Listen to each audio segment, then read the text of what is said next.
So good evening, everyone. My name is Kristen Kasilik, and I am the first Vice President of NAMI of Hillsborough County.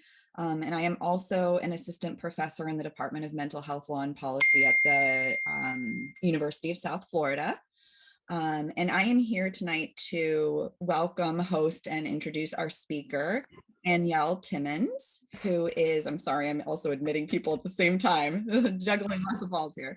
Anielle Timmons, who is here to present a webinar titled The Resilient Mind. So tonight, Anielle will share with us information about the prevalence of mental illness, discuss common warning signs to look out for as it relates to mental illness, discuss wellness strategies for holistic healing and coping strategies to address mental health concerns, and offer storytelling in order to normalize mental health and help individuals be encouraged to prioritize their wellness. So I wanted to share with you a little bit about Anielle before I hand it over to her and let her share with us. So Anielle Timmons is a mental health expert with a master's degree in clinical social work. She currently serves as a clinician, speaker, and life coach residing in the Tampa Bay area. Anielle's life purpose is to help others heal from trauma, grow through what they go through, and be the best version of themselves. Anielle began speaking on stage back in 2016 to simply give back to the community with inspiring messages of hope. I saw that your website uses the term hope dealer, which I love so much, and a zealous spirit to empower others to think bigger and recognize their inner power to overcome whatever life throws at them. Anielle's keynote speeches and workshops are designed to help individuals feel inspired, motivated to change, and equipped with strategies to take action. So without further ado, I'd like to hand it over to you, Anielle. If you want to go ahead and share your screen, I'll pin you as our presenter, so you're our focal point. I'll just encourage everybody to remain on mute throughout Anielle's presentation. And please feel free to enter questions and comments in the chat. Anielle and I spoke a little bit before tonight's event, and I'll monitor the chat. If I think it's an appropriate point for me to, in the moment, raise, I will go ahead and interrupt politely, Anielle, and share your thoughts with her or your question with her.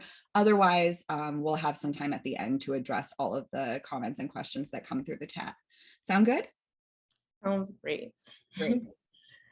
Awesome. Thank you so much, Kristen, for that introduction and just having me. I'm going to go ahead and just get the slideshow going. So again, my name is Anielle Timmons. I have a master's in clinical social work. And this presentation is going to be called The Resilient Mind. And I'm going to get into a little bit of what the resilient mind means. And so again, I am working on my licensure. I am a clinician. I am a trauma survivor and also a mental health advocate. And so I think more notably than my credentials, I endured trauma, and I know what that's like to feel like life doesn't get any better, that so much has happened in your life and you are just trying so hard to see the light at the end of the tunnel. So I can relate to that experience. Also have mental health diagnoses. So I was diagnosed with general anxiety disorder early in my 20s, and also went through self-esteem issues. And I myself had a mentor and a therapist at a very young age that were very liberating for me. And even early on, I got exposed to medications that help my mental health and my wellness. And so my purpose, and again, is just to empower people to know that change and help is possible, that you have providers and you have clinicians and therapy and even medications, if that's what it comes to, can all be very liberating and helpful. And so generalized anxiety disorder also no longer meet the criteria, but I actually had a diagnosis of PTSD and ADHD as well. And so I have lived with those mental health diagnoses, and I have been able to just still maintain a life and be able to just pour back into others, because I know how that feels and where my clients and individuals are coming from. And so mental resilience is so important because we are living in uncertain times, chaos, ambiguous times with mass shootings. Inflation is crazy right now, high gas prices, stress, police brutality, and burnout is a thing. And so it is so important that in these times we develop a mindset of mental resilience. And so during this talk, I am going to give you guys some tips and some strategies that can help you be able to face life and be able to overcome whatever it is that you're going through. And so again, personal issues, health, finances, relationships, adulting are all things that we are exposed to and that we have to deal with and can even be very challenging. And so what does it mean to have a resilient mind? It means to be able to overcome and bounce back from anything that life throws at you. That's what it means to have a resilient mind, to have mental tenacity. And so I am going to come from a holistic approach to wellness. And I'm going to encourage you guys to think about your wellness in terms of mind, body, and spirit. And so this is a very interactive webinar. I want whoever is on this call, this webinar right now, I want you to respond, communicate with me in the chat. It just makes it that much better. Kristen's gonna let me know if there's some comments or some questions that are related to the different places I am at in these PowerPoints. So please engage because I want it to be as interactive as possible. So I'm gonna be coming from the holistic approach to wellness. And so we're gonna be talking about the mind. And so here are some statistics. In 2021, an estimated 51.5 million Americans in the United States, roughly 20.6% of the population, experienced some form of mental illness in the past year. So you want to know that mental health mental illness is a thing, right? And it's so common. And so a lot of times, even clients in therapy may feel like they're the only ones that are going through something, the only ones who are having a difficult time in their relationships, the only one who is experiencing depression, mood swings, anxiety. You are not the only one. Mental health and mental illness, it perpetuates the globe, okay? And so just know that you're not the only one. And I went to the Bahamas recently at the end of last year for my birthday. And I don't know if you guys have been to the Bahamas, but it's a beautiful island, of course, and they are people who definitely like to get the most bang for their buck. And so me and my boyfriend went onto this van, and the van filled up pretty quickly. And so when I thought that we were going to be taking off, leaving, someone came into the van. They actually hit down the middle seat, and someone sat down in the middle, and then that middle aisle began to disappear. And before I know it, my anxiety was through the roof. My heart was racing so fast. And I immediately stood up and I was like, I lost my wallet. And my boyfriend was laughing, but people, they moved out of the way and they were like, help her, she lost her wallet. And so I was able to get off. But even in that very moment, I didn't know that I had claustrophobia. And so my anxiety kind of really got the best of me in that moment. And so again, mental health is a real thing, and it affects so many different people, mental illness and diagnoses and symptoms. So don't feel like you're the only one. Anxiety disorders are also the most common mental illness in the United States, affecting approximately 31% of adults at some point in their lives.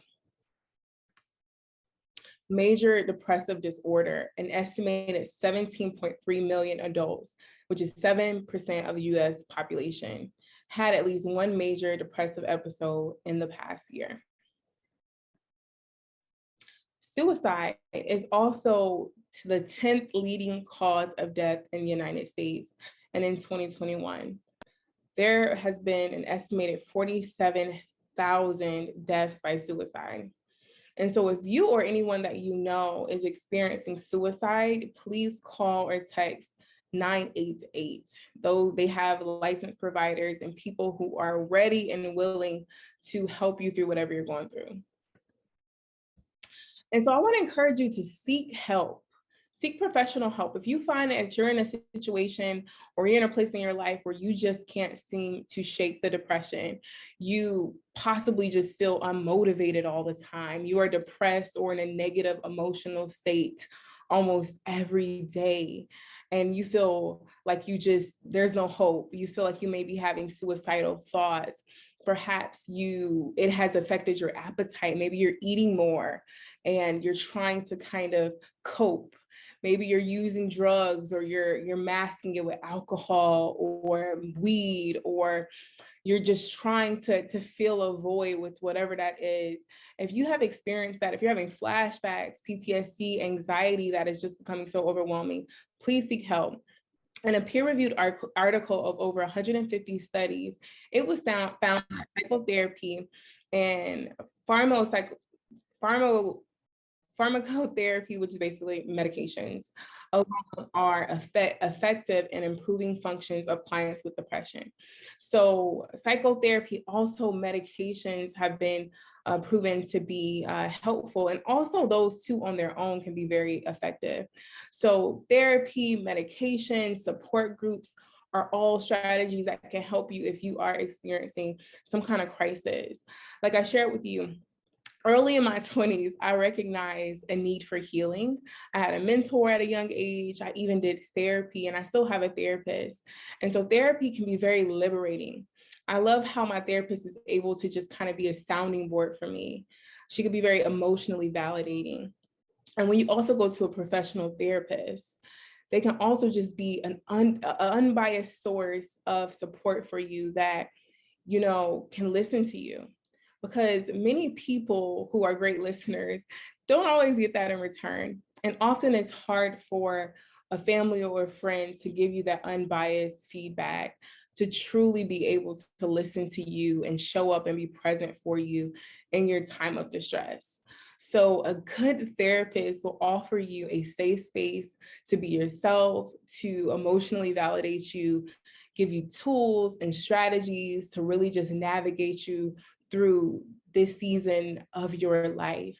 And so therapy is cool. I do therapy myself. I'm a therapist myself. And so I want to encourage you to seek help. And also know that, like, maybe perhaps maybe through your insurance, you get a certain amount of copay where you don't have to pay that full fee. Even with my insurance, my fees are actually $0.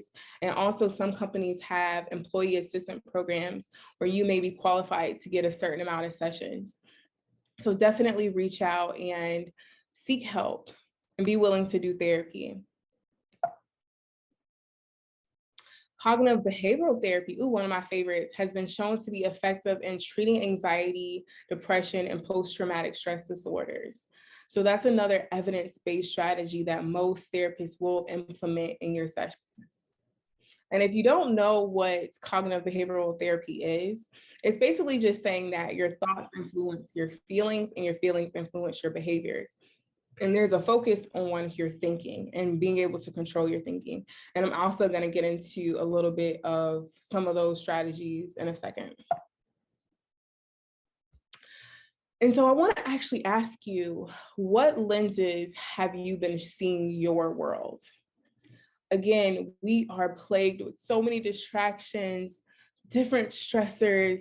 When life starts life, and it could be so difficult.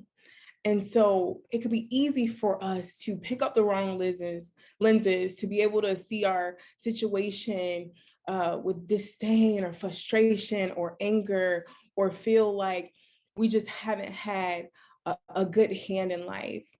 And some of that may be true, in that perhaps you have had a sequence of unfortunate events that have been so stressful for you. And so again, I want to encourage you, if you're in that spot, to be willing to seek help. But another strategy is to think about what lenses you have been picking up to see your world. And I want to encourage you to watch the victim's mentality. And oftentimes that we can rehearse our pain. I remember as a trauma survivor that I would find myself just thinking so much perpetually about what I went through and dwelling on things that happened to me, even much so that I began to resent people in my life who weren't bad people. They made bad decisions based off of where they came from. Oftentimes hurt people, right? We heard that. We all have heard that quote before. And I think sometimes for us trauma survivors, it could be so easy to rehearse our pain, for us to ruminate on what has happened in our lives and how bad our hand is. And again, I understand if you're at that stuck point, because stuck points are real for this trauma survivor. So if you've been through something traumatic, I want to encourage you to be willing to get that professional help so that you can pick up a different pair of lenses to see your world. And that's exactly what therapy does. Therapy helps you to pick up a different lens to see your world and be able to sort through your trauma and what has happened in your life. So definitely watch the victim's mentality. Watch how you rehearse your pain. Don't dwell on it. And again, if you find yourself stuck, get some help so that you can overcome that and you can move past that. And watch to not replay the hurt narrative of what happened to us. And because of that, it can cause us again to feel angry, resentment, and unforgiveness. And so again, you deserve liberation. You deserve to be free, to have a resilient mind that is going to serve you, help you through this season of your life. You should be able to compartmentalize what you went through. And so again, watch what lenses that you pick up. And I want to encourage you to choose to pick up the right lens.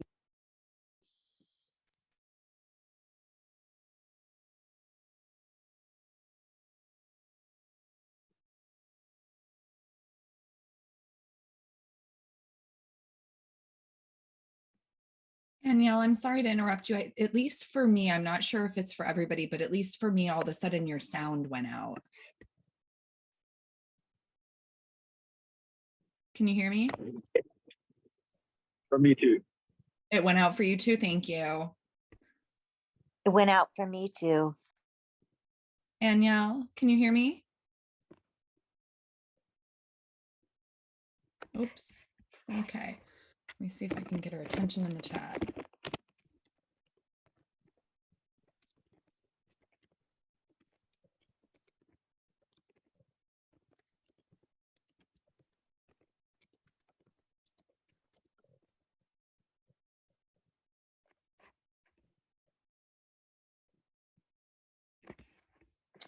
Okay, let's see. I think I'm just going to stop the sorry for the technical difficulty. I'm not quite sure what happened, but I'm going to see if I can stop the presentation so that we can hear from our speaker.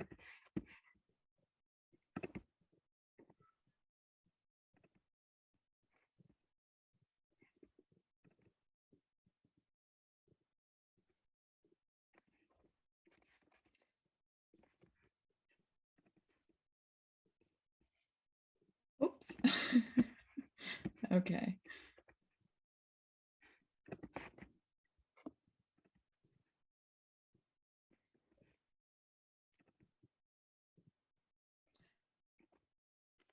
Danielle, can you hear me?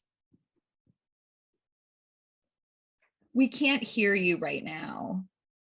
All of a sudden your sound went out. Go and try the chat. Is it better? It's back. It's back now. Okay. We can try to revisit what slide you were on. I'm so sorry. It wasn't you being muted, so I don't know exactly what happened. Yeah. Okay, are we good? Yep, let's try it again. If you want to back up like maybe a slide so that we can get whatever we missed from you. Sorry to interrupt your flow. You were doing so great. Thank you so much. Now, let me see. I apologize, you guys. Let me see. Am I still sharing my screen? You're not sharing your screen anymore. I stopped it so that I could get your attention, but now you are. You're good now. Is it this one? I think that was probably about where you were whenever we lost your sound. Okay. Do we have any comments? It looks like I see some comments. Okay. So I had put in there that people can feel free to share. I hope, is it Kiefer or Keffer said, what are some good groups teens struggling with anxiety could engage with? I will definitely look at my list and I will get that information over to Kristen, who can get that to you. Okay. That's perfect. We'll make sure we do that. All right, thank you for that question, Kiefer. Okay. All right, so again, the resilient mind actively chooses the right thoughts to think. And so a resilient mind, again, is an active mind where you are actively filtering through your thoughts and making sure that you're being mindful of your focus. And so ask yourself, is this a negative or positive thought? Is this thought helpful or is this thought hurtful? Is this thought that I'm having going to serve me or is this thought going to hurt me? So when we have those thoughts, right, we want to ask ourselves, we want to filter them through, right, our automatic thoughts after a situation happens. And we want to be able to mentally check those thoughts throughout the day, because one bad thought can pollute your whole mind, affecting your whole day and your feelings and your behaviors. So definitely, again, ask yourself, am I thinking the right thoughts? Is this a negative or a positive thought? Is this thought helpful or is this thought hurtful? And so a resilient mind actively chooses the right thoughts to think. And so I want to encourage you to replace, again, those unhelpful thoughts. And when you notice that negative thought is negative, you want to actively replace it with a positive one. And so let's go ahead and get into the body. So I really believe in a holistic approach to wellness. And so I'm going to go into a few little statistics about how our health plays into our lives and just some statistics about what's going on with diseases in our country. So heart disease is the leading cause of death in the United States, accounting for 1 in every 4 deaths. In 2020, an estimated 659 Americans died from heart disease. More than 37 million Americans have diabetes. About 1 in 10, approximately 90 to 95% of them have type 2 diabetes. And so adults with obesity are at increased risk for heart disease, stroke, type 2 diabetes, and some cancers, and poor mental health. And so what do we do with that information? I want to encourage you to self-care. And self-care is so important because as you care for yourself, right, you're able to then be mindful of those diseases, how that is affecting you presently, and also take care of yourself, right? Because heart disease, diabetes, hypertension, all of those things can be prevented. And even let's just say you're in a situation where you're like, I'm hypertensive, I'm already overweight, I'm already obese. Let's talk about the self-care aspect, right? Because I believe that you can actually sometimes reverse some of what has happened in your body. And so mental health ties into how well you take care of your body, right?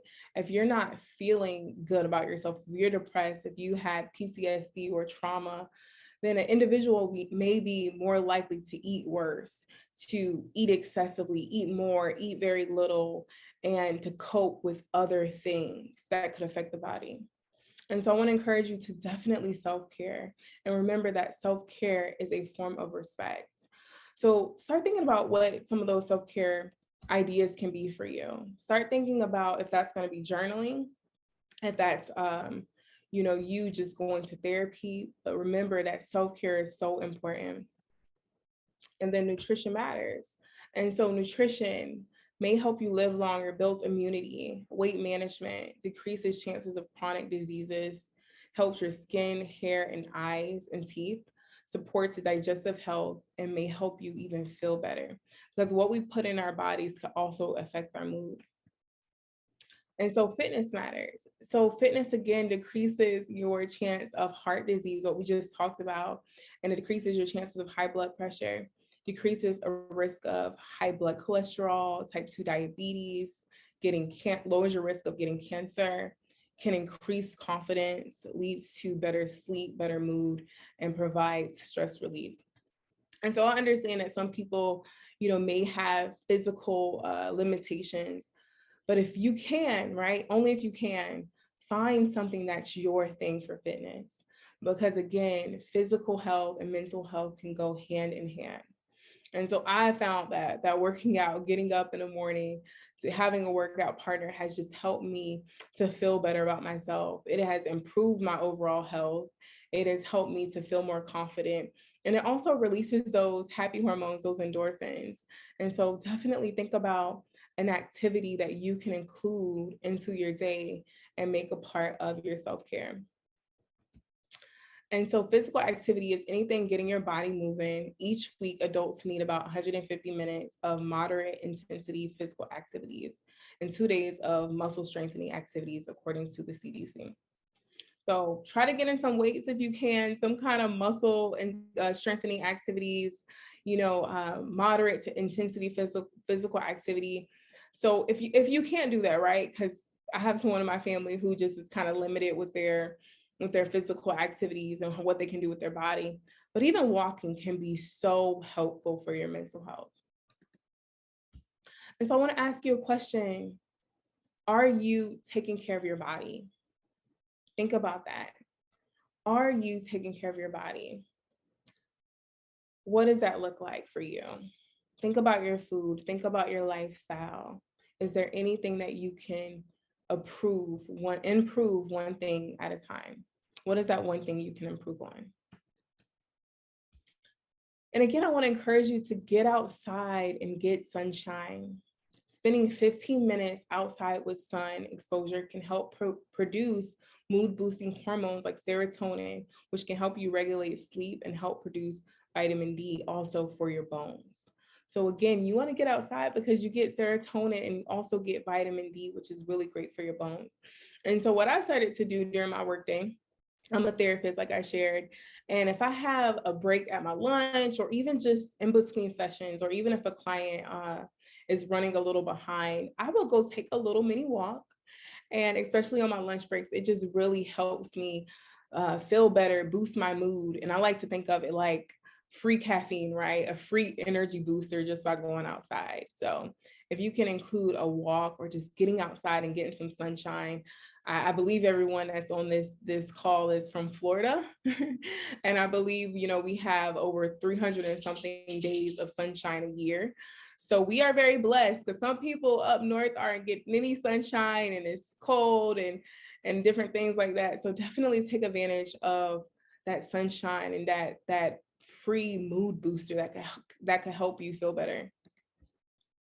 And then also be proactive and see your doctor. Regular doctor's visits can help in preventing disease and managing health conditions. So little simple things one-on-one for that wellness. And I don't know who this is for, but remember to drink your water. I know it can be very hard during the day, kind of maintaining that, but it's suggested to drink 15 and a half cups of water for men and 11 and a half cups of water for women, fluids a day. Water is the key. And so what's your why for health? Let me ask you that question. What is your why? Do you want to do wellness well because of family, your children? Do you want to live longer? Do you want to take care of your health for confidence, to be the best version of yourself? Is it for your faith? Is it for God? What is your why? Consider your why and why you want to make changes for your well-being and for you to be that best version of yourself. And spirit, so mind, body, spirit. And so I love this quote that says, "We are not human beings having a spiritual experience. We are spiritual beings having a human experience." I love that. So we are not human beings having a spiritual experience. We are spiritual beings having a human experience. And so let's get into spirituality. So spirituality is an individual's experience that gives a system of beliefs that governs their behavior, shapes their values, and provides a deeper meaning to their life. And so think about what spirituality that you encompass in your life, that encompasses you. Because spirituality, again, acts as a governing factor to your values. It helps ground you, and it gives your life meaning and value. and it shapes and instructs your behavior and helps bring more clarity to your life. And so we all have different spiritual beliefs, right? Some people, are non-religious. Some people are spiritual. Some people believe in Buddha. Some people are Christians. It's just a plethora of different things that a person can do to feel fulfilled spiritually. And so whatever your thing is for spirituality, I want to encourage you to continue to dig deeper in that. And so for me, that's my Christian faith. That's me praying. That's me, going to church. That's me living out my life in accordance, reading my Bible. But everybody's spirituality looks different. I love to meditate and have time to just be, and journal. And so for you, that could look so different. So think about what are some of those values and what are some of those spiritual practices that govern your life. And so gratitude, research has showed a correlation between practicing gratitude and feeling positive emotions. It's shown to improve relationships, create better experiences, and contribute to good health. And so I think, again, this goes back to what I shared about choosing the right lenses to see your world, right? And so if we're going to pick up the right lenses, let's pick up the lenses of gratitude. Let's begin to regularly practice gratitude. If that's you taking a few minutes in the morning to mentally think about at least five things that you're grateful for. If that's writing down what you're grateful for, if it's doing a gratitude journal and starting that and writing in it every week, if that's you texting the people that you love or reaching out with a phone call and expressing gratitude to them about what they mean to you in your life, practice that gratitude daily, whatever that looks like for you. But remember that the gratitude is definitely going to help you pick up those lenses to see your world. And so spiritual practices, again, some spiritual practices and going deeper could be reading, meditation, enjoying and embracing silence can be a very spiritual practice that can be very grounding. I remember when I was in seminary school, we had an exercise where we had to sit in nature for 4 hours, at least 4 hours in nature. And that experience was so awakening. I chose to go to the beach. And I remember just seeing the water, hearing the birds, feeling the breeze, feeling the sun on my skin. It was just awakening for me. It helped me to sort through some of the things I was going through. And it helped me feel a sense of closer to God. And so silence can be a very great practice for developing that spirituality. Journaling, again, I've mentioned, just getting some of those thoughts out and being able to kind of develop that mental clarity through writing all your thoughts out and what you're going through and doing that mental declutter. Praying. I don't know if you guys, like I said, that could be a strategy for you, or spending time again in nature. Love that one. Love that one.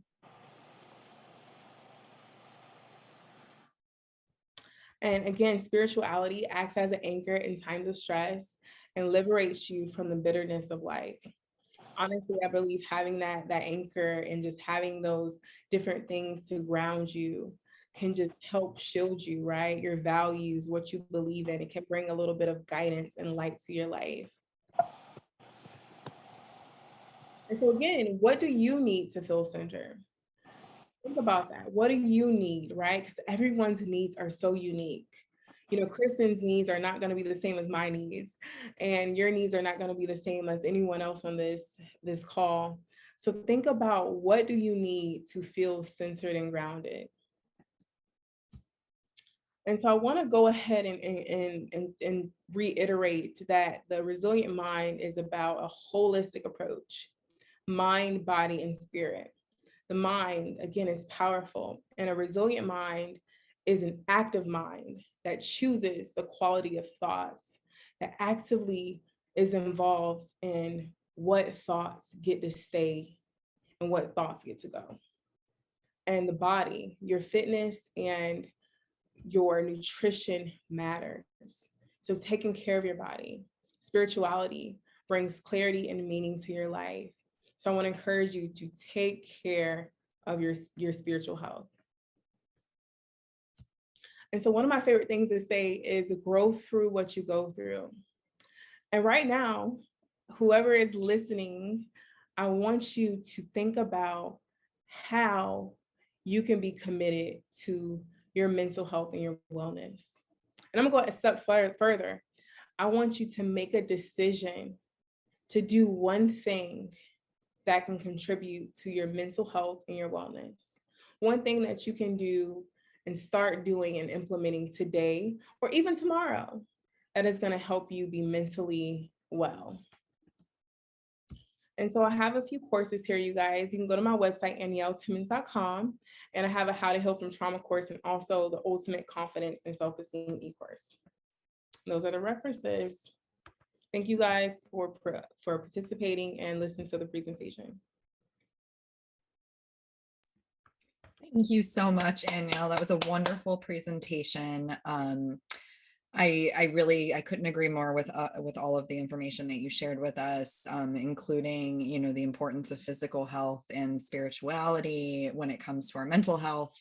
I'd love to open the floor up now for any questions or comments from our participants. I think we have a group size that allows for us to unmute and ask these questions if you'd like to have a conversation, if people wanted to turn their cameras on. Otherwise, if you're not comfortable doing that, you're more than welcome to put them in the chat and I can read them for everyone. Maria Rodriguez says, love, grow through what you go through, my mantra. So you've got a kindred spirit there. Are there any other questions or comments from our audience?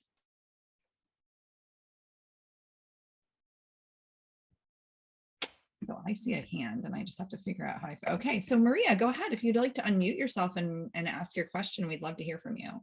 Yes, hi. Like I said, I love that mantra. I actually have it as a sign in my office. My question, I guess, goes to all of those things you talked about, being positive, self-caring, spending alone time and all that. You're practicing all that, correct? But there's a presence in your life that this detracts from that or derails you. How do you get in that frame of mind to, I guess, deal with or grow through, go through? I don't know how to phrase the question. So I'm practicing all those things. I'm in the right frame of mind, but when I come in contact with this environment, it's very challenging. Got it. Am I able to ask, is it like, I guess probably not. Oh, go ahead, free. As much as you feel comfortable, is it almost like an organization you're a part of? Almost No. like a work environment? Is it like a family? Got it. Family, yeah. Right, so you got and a child that's diagnosed and the challenges surrounding all that and feeling like I am the only one who understands what needs to happen and be done, but I have no support or guidance. And it's very hard to effectuate being only one. Sure. So when you said do something for change, and I'd be like, leave, divorce, separate, but my spirit and my connection religiously says, no, they just need help too. And they just need to, I need to be patient and pray and hopefully, I don't know. Sure. I would say, I mean, again, the details of your situation. And so if you are able, again, to kind of have a place of venting, and that could be through therapy. I'm not too sure if that's an option for you. Yes, it is. It's okay. And I would just encourage that, right? Because like you said, you're in an environment where you have to be present, you're dealing, experiencing those different things daily. And sometimes it just helps to just have someone to vent to, be able to get an unbiased opinion, to have a safe space to really just sort through it all.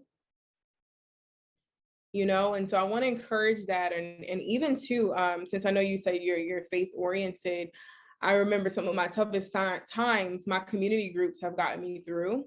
And so also lean and reach out to your faith-based family, because you might be surprised that other people are, you know, may not be super similar to what you're experiencing, but just that people are willing and available to kind of just wrap their arms around you and just kind of support you through it. That's very helpful. And I am, you know, actively in groups and therapy and classes and just reaching at everything and anything I can, because I think that maybe I'm just going about it wrong. So at what point, I guess, do you take care of yourself so much that you feel like neglectful, I guess, to what isn't changing? And is it okay to just step away and think, well, I can't control that. Let me just keep doing me. Sure. And again, That's the challenge. yeah, the struggle I'm having. And like I said, I think that might be a more of a deeper topic, but to kind of generally just say it is that I want to commend you though for even having those outlets, right? And kind of seeking help, because it sounds like you strike me as someone who is seeking help.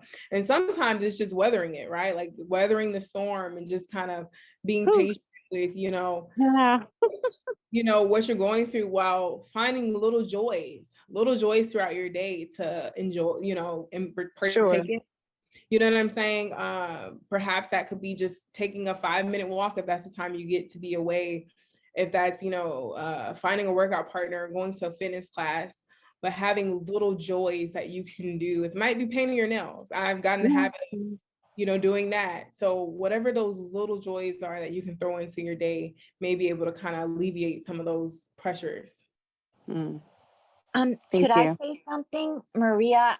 Yes. I totally 100% identify with you, and I hear what you're saying, and I understand what you're saying. And I just want you to know that you're not alone, because everything you said, I feel the same way. I'm going through the same things, and it's been going on forever. And I'm trying to resolve myself to the fact that it'll never be solved. I just have to learn to live with it and find ways for myself to live with it. That's what I've been focusing on, while trying not to neglect the person that I love, but knowing that the situation with her will never change. I don't feel hopeless. That's not what I'm saying. I'm just saying I'm focusing more on what can I do for me while I am going through this with her, because I don't ever see her any different, because she doesn't even acknowledge that she has an illness. So it's a constant ongoing battle of not battling with her, but with myself. With yourself. Yes, with myself. Yeah, perspective. I know. Yes, and I actually I think I told Kristen in the beginning that I went to Pinellas County, NAMI, and I don't know how to get into Hillsborough, NAMI, so that I can go to the, you know, the family, or whatever you want to call it, the family group, the support group that the support groups that I used to go. I loved the Pinellas County one. It was wonderful, but I wanted to get in my area so that I could actually be more focused on, you know, what I can do to help myself and my daughter here where we live. So maybe Kristen can shed some light on how do I get in. Do we have a support group for families in NAMI, for Hillsborough? Yeah, so we've, you know, NAMI of Hillsborough has gone through some growth lately. You know, we didn't have a lot of services in the community for a little while, and now we're trying to build them back up again.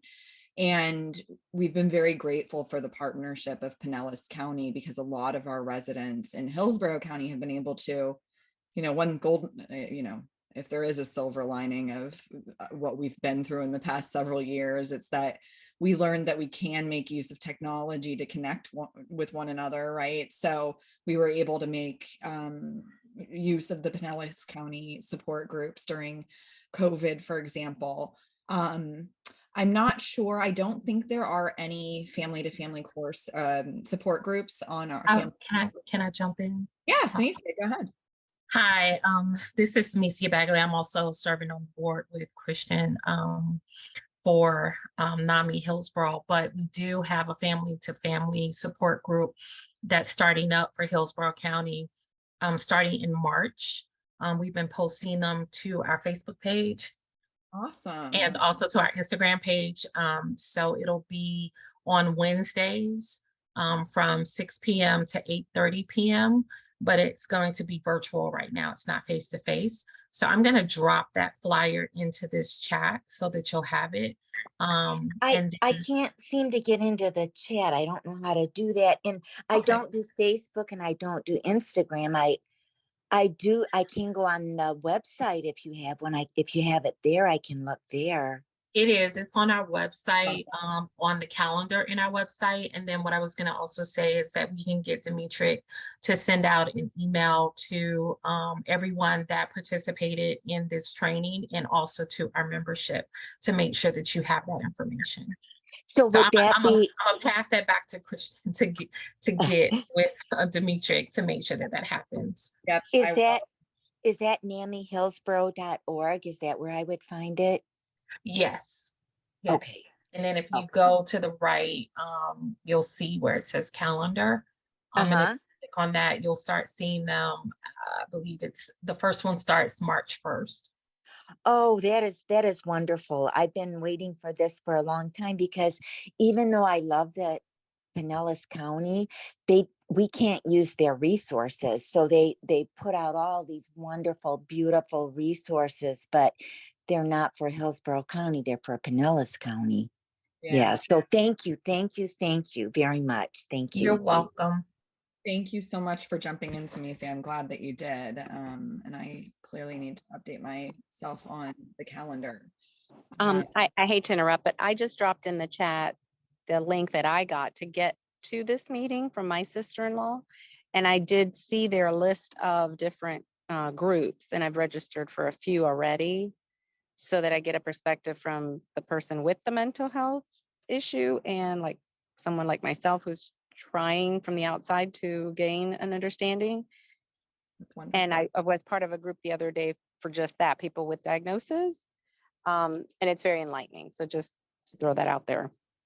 Maria, was it NAMI's In Our Own Voice maybe that you participated in, or? It was, I think, what are we to Thursday? It was Tuesday night and I joined late, but I think it started at 6:30 and it was a support group for mental health. Okay, great. A support So group. yeah, something like, and there were people talking both that loved ones, they're just dealing with different issues surrounding mental health, anxiety, depression, all that. Great. Do we have any other questions or comments? Maria, that sounds sufficient. So you found some groups. So in essence, you probably don't need any further groups, or do you think that gives you a starting place? Oh, geez. I mean, I'm trying to get all the help I can get. So yeah, Sure. as many groups as I can. I'm open to anything because I'm so desperate. I'm at the end of my rope. But yes, that's a good start. And of course, I belong to a church that has, a women's group. So yeah, I'm trying all angles. It's just in the heat of the moment, so to speak, when you're in the war, is hard to implement all these things like you're saying, get your mind focused and think about me and not think about, not reactive mode. I guess it's hard to not be in reactive mode. Yeah, that's the struggle I'm dealing with. Okay.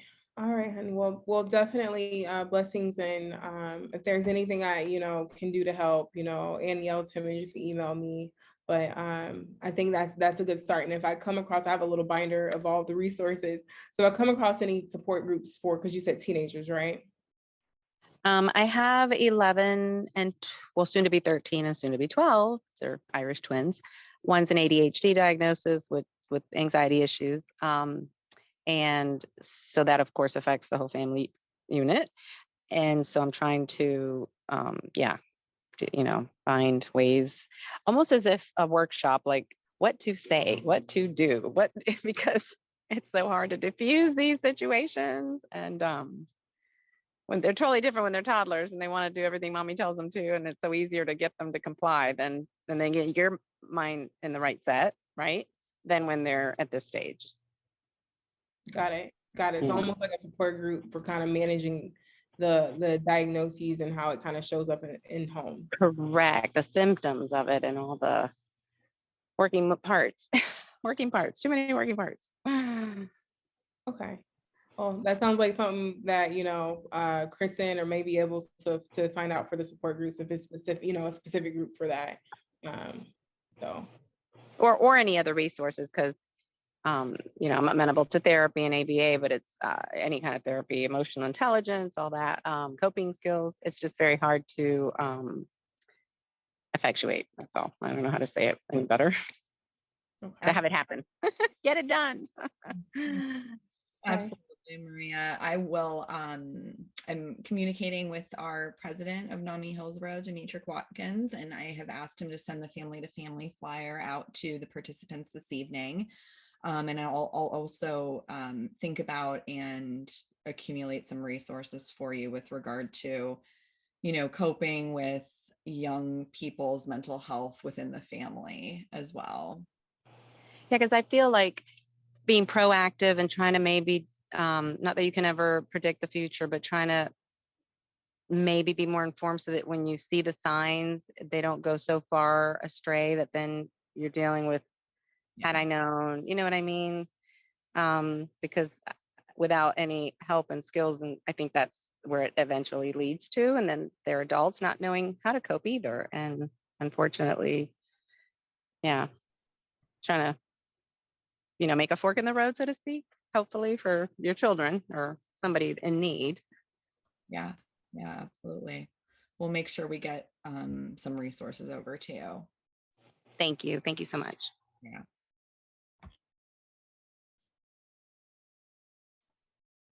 Any other questions or comments for Anielle?